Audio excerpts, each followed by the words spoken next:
exactly why we do community walks.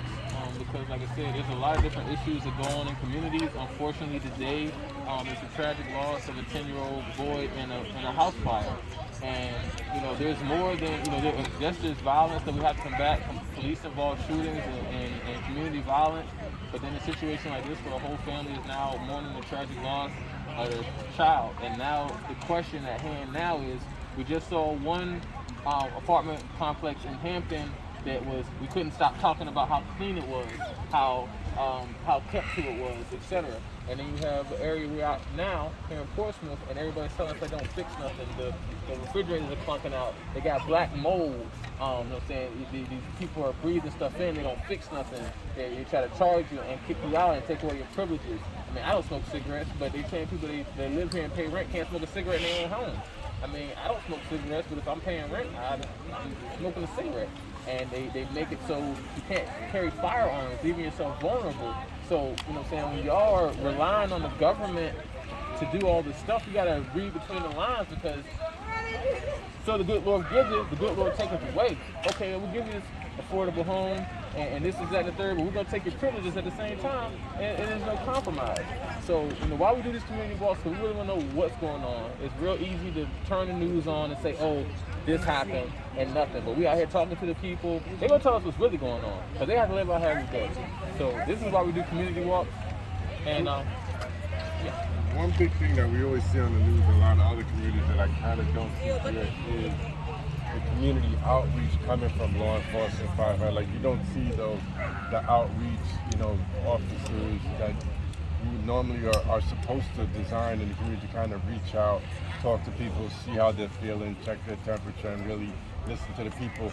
I noticed more of a protective gladiator stance from the police, more than a stance of, we're here to reassure you, we're here to secure the scene. It was more of like this gladiator stance. Why do the police take that kind of stance in this kind of situation?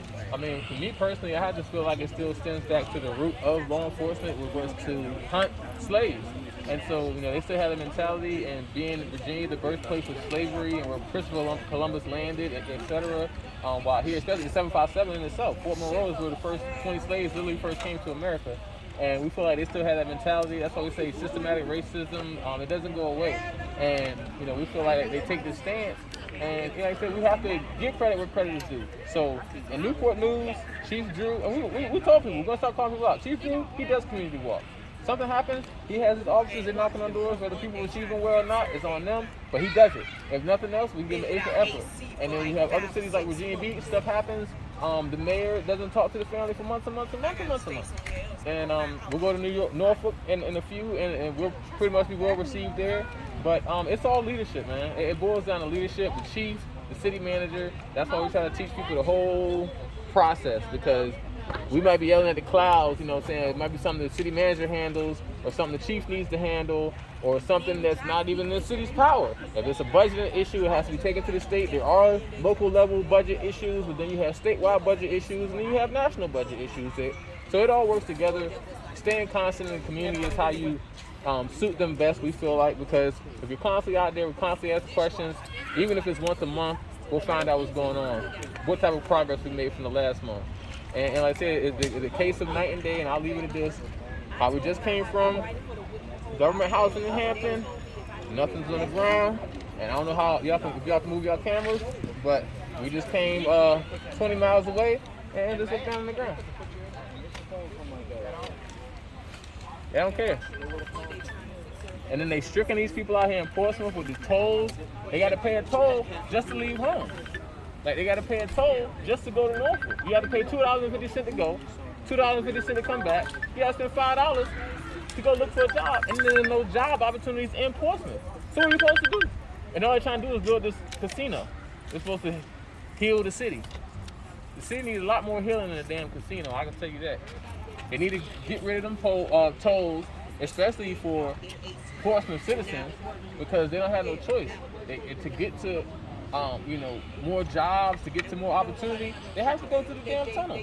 And it's $250. It might seem like nothing to you, but somebody that's trying to find work, that's been struggling, we got COVID and everything else, $5 a day adds up. You got $5 a day, you got 5 days a week, 5, 10, 15, 20, 25. You got $25 a week, you got 25, you got 4 weeks in a month. You're paying $100 just to leave home and come back.